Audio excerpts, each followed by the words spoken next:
Good morning बच्चों। आज हम करेंगे 2.2 का थर्ड क्वेश्चन। एक समद्विबाहु त्रिभुज का आधार 4/3 सेंटीमीटर तो उसका परिमाप 4 से 2/15 सेंटीमीटर और उसकी दो बराबर भुजाओं की माप ज्ञात करना है। आप जानते हैं ना, समद्विबाहु त्रिभुज के अंदर दो बराबर भुजाएं होती हैं और तीसरी भुजा आपको दी हुई है और उसका परिमाप दिया है। परिमाप क्या होता है? तीनों भुजाओं को जब हम जोड़ देते हैं तो वो परिमाप कहलाता है। तो हमने यहाँ कॉपी में लिखा है समद्विबाहु त्रिभुज का आधार 4/3 सेंटीमीटर है और समद्विबाहु त्रिभुज की दोनों समान भुजाएं x हैं जो हमने मानी है। परिमाप 4 से ही 2/15 सेंटीमीटर। तो हमने लिखा पृष्ठ के अनुसार x प्लस एक्स यानी दो भुजाएं हो गई आपकी और 4/3 तीसरी भुजा को हमने जोड़ा तो हमें ये मिलना चाहिए 4 से ही 2/15। फिर हमने x और x हो गए 2x प्लस 4/3 बराबर, इसको हमने हल करा है। ये मिश्र भिन्न है, इसको सरल भिन्न बनाया। 15 चौको 60, 60 और 2 62, 62/15। दोनों पक्षों में इस 15 का गुणा करा है, इसमें 2x में भी और 4 में भी।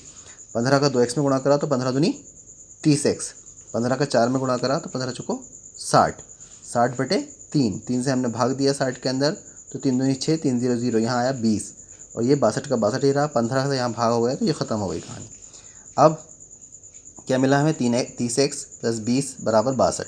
हमने पक्षांतर करा, फिर 30x बराबर 62 इधर लेके आए और 20 को उधर ले गए तो माइनस की प्लस की संख्या माइनस की हो गई। 62 में से 20 गए तो बचे हमारे पास 42।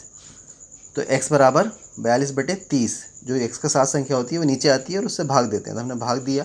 तो भाग देने का तरीका क्या है? यहाँ पर हमने 6 से भाग दिया, 6 पंजे 30, 5 बार भाग गया, 6 सत्ते 42। दोनों संख्याओं से, दोनों ऊपर नीचे एक ही संख्या से भाग देते हैं। ऐसा नहीं कि यहाँ किसी से दे दिया ऊपर किसी से दे दिया। तो हमें मिला 7/5।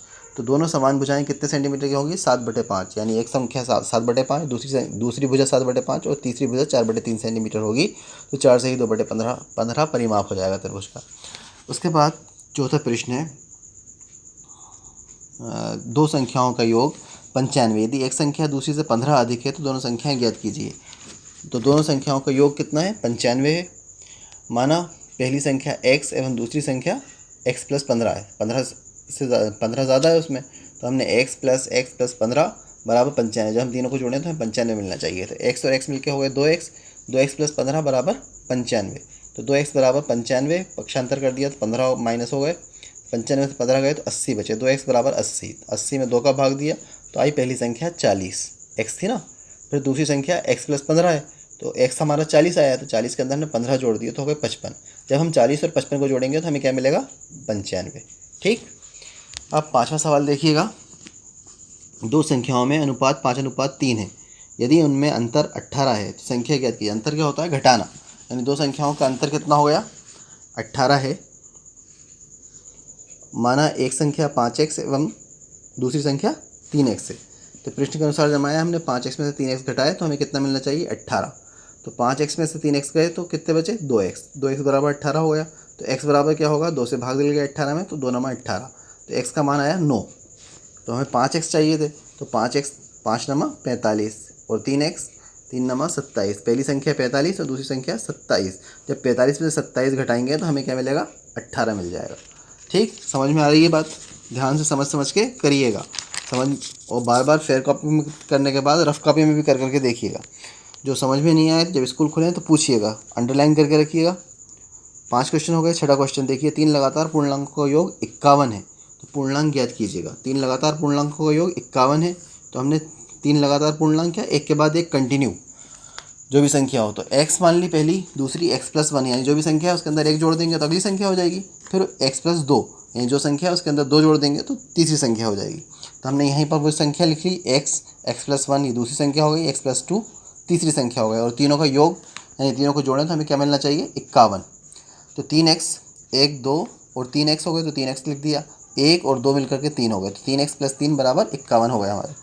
तो 3x बराबर 51 और फिर पक्षांतर करा तो प्लस की संख्या माइनस की हो गई, 51 में से 3 गए तो बचे 48। तो हमारे पास क्या है? 3x बराबर 48। तो x बराबर 48/3, 3 से भाग दिया हमने तो आया 3 एकम 3 और 1 8 18, 3 छंग 18। तो हमें पहली संख्या मिल गई 16। दूसरी संख्या के लिए हमने क्या माना था? x प्लस 1, तो 16 के अंदर 1 जोड़ दिया 17, x प्लस 2 16 के अंदर 2 जोड़ दिए तो हो गया 18। तो हमारी तीनों संख्याएँ क्या हुई? 16 17 18। फिर इसके बाद हमारा 7वां क्वेश्चन है। 7वां क्वेश्चन क्या है? 8 के 3 गुणज लेना है। 3 लगातार पूर्णांक बढ़ते 8 के 3 लगातार गुणजों का योग 888 है, गुणजों को ज्ञात कीजिएगा। तो 8 के 3 गुणजों का योग हमने क्या क्या मान लिया, x, x + 8 और x + 16, यानी हम उनसे गुणा करें तो हमें क्या मिलना चाहिए, 888 मिले। पहला ऐसे गुणज से गुणा करें कि 8 का गुणज भी हो, और जब हम तीनों को जोड़ें तो हमें 888 मिल जाए। तो 3x हमने मान लिया, x, x + 8, और दूसरे में अगला होता है ना 8 दूनी 16, तो 8 एकम 8, 8 दूनी 16 हो जाएगा।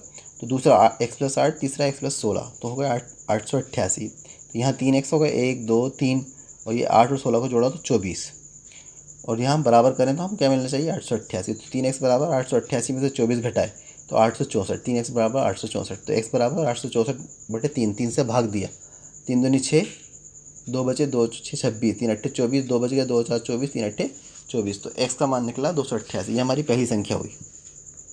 दूसरी संख्या क्या थी, x + 8, तो x + 8 के अंदर x का मान आया 288, और 8 जोड़ दिए उसमें 296 हो गए। अगला गुणज हो गया फिर x + 16, तो हो गए 288 + 16, तो 304। जब हम तीनों को जोड़ेंगे तो हमें क्या मिलेगा, 888 मिल जाएगा। 8वां प्रश्न है, 3 लगातार पूर्णांक बढ़ते क्रम में लेकर उन्हें क्रमशः 2 3 तथा 4 से गुणा कर योग करने पर योगफल 74 प्राप्त होता है। तो हमने यहाँ पर भी मान लिया x, x + 1 और x + 2, 3 संख्याएँ ले ली। तो 2x प्लस, क्योंकि 2 से करना था तो पहली संख्या के अंदर 2 से गुणा कर दिया, दूसरी संख्या के अंदर 3 से गुणा करना था तो x + 1 में हमने 3 से गुणा कर दिया, तीसरी संख्या के अंदर 4 से गुणा करना था, तो 4 ब्रैकेट x + 2 लिख करके बराबर 74। जब इन सब का योग करें तो हमें 74 मिलना चाहिए। तो 2x तो वैसे ही रहा, अब 3 का x में गुणा करा तो 3x हो गया, 3 का 1 में गुणा करा तो 3 हो गए, सब में प्लस लगता जाएगा। फिर 4 का x में गुणा करा तो 4x हो गया, और 4 दूनी 8 हो गए, बराबर 74। अब 2x है, x की संख्या उठा लेते हैं, तो 2x 3x 5x हो गए, और 4x ये हैं, 5 और 4 9x मिल गए हमें।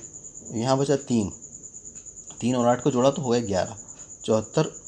अब 9x इधर लिखा और इसका पक्षांतर करा, 74 माइनस के 11 हो गए, 74 में से 11 गए तो हमारे पास बचे 63, 9x बराबर 63, तो x बराबर 63/9, 9 का भाग दे दिया, 9 सत्ते 63।